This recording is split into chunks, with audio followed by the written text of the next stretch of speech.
បាទឧទាហរណ៍ថាគោលដៅរបស់ខ្ញុំចង់បង្ហាញយើងទាក់ទងចំណុចហ្នឹងណាអូខេទៅអាកំណងយើងធ្វើមិនខ្មិចណាអូខេខ្ញុំនឹងបង្ហាញកំណងហ្នឹងបាទអញ្ចឹងយើងបង្ហាញកំណងវាបាទឃើញដូចគ្នាណាអូខេដូចគ្នាអញ្ចឹងដើម្បីបង្ហាញកំណងវិញយើងអាចគូសធម្មតាទៅមកឧទាហរណ៍ខ្ញុំបើយើងជាតិពិតរបស់យើងមានន័យថាមកជាតិពិតរបស់យើងជាតិពិតរបស់យើងអាចគូធម្មតាแล้วវាចេញពីគេវាចេញពីបន្ទាត់នេះគុំពីបន្ទាត់នេះទៅចេះណាអូខេហើយភ្ជាប់ប៉ុណ្ណោះប្រយ័ត្នចុះដោយសារខ្ញុំគួរត្រង់បន្ទាប់មកយើងមិនអោយមានកំណងអានេះហើយអោយមានកំណងណាអូខេអោយមានកំណងបាទអញ្ចឹងណាអូខេអញ្ចឹងខ្ញុំសូមបង្ហាញយើងណាក្នុង AutoCAD ទៅយើងបើកបានបែបនេះហើយអូខេអញ្ចឹងយើងគូដូចអ្វីយើងចង់បានមកបាទដូចអ្វីយើងចង់បានណាបាទអញ្ចឹងដើម្បីចូលយើងបានទីមួយយើងប្រើ line ណាយើងប្រើ line ធម្មតាមកអូខេយើងវាយ line មកឧទាហរណ៍ថាខ្ញុំចុចលើវាមួយคลิกលើវាមួយណាបន្ទាប់មកឃើញកងអត់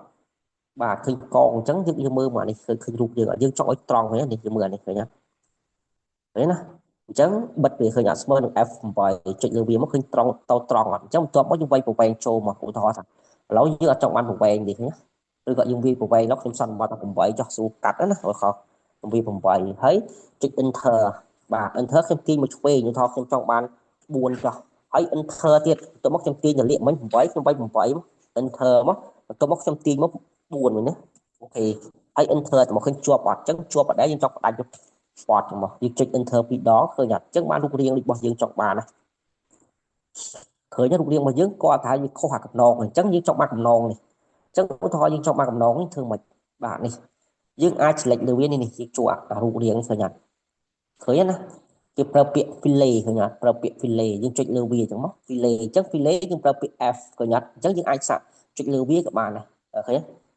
ចុចលើវាមួយចុចលើវាពីរឃើញអត់អញ្ចឹងវាអត់ចេញអោយទេឃើញធ្វើមិនអញ្ចឹងយើងអាចកំណត់ថាឥឡូវយើងចង់បានកំណងប៉ុន្មានអញ្ចឹងណាអញ្ចឹងកំណងរបស់យើងដូចគ្រូបញ្យល់មិនអញ្ចឹងថាកំណងរបស់យើងចង់បានកម្មប៉ុន្មានក៏ពិតវាត្រូវមានកម្មណាឧទាហរណ៍ថាតើយើងចង់បានអាកំណងនេះវាអៀប្រមាណណាអូខេកម្មប្រមាណចឹងណាចឹងឧទាហរណ៍ថាគ្រូយកកម្មមួយចុះឧទាហរណ៍ណាបាទគ្រូយកកម្មមួយបាទអញ្ចឹងដល់ពេលអញ្ចឹងគ្រូទៅបើក AutoCAD ឡើងវិញមកអញ្ចឹងយើងចាំថានៅក្នុង AutoCAD comment វាឃើញអត់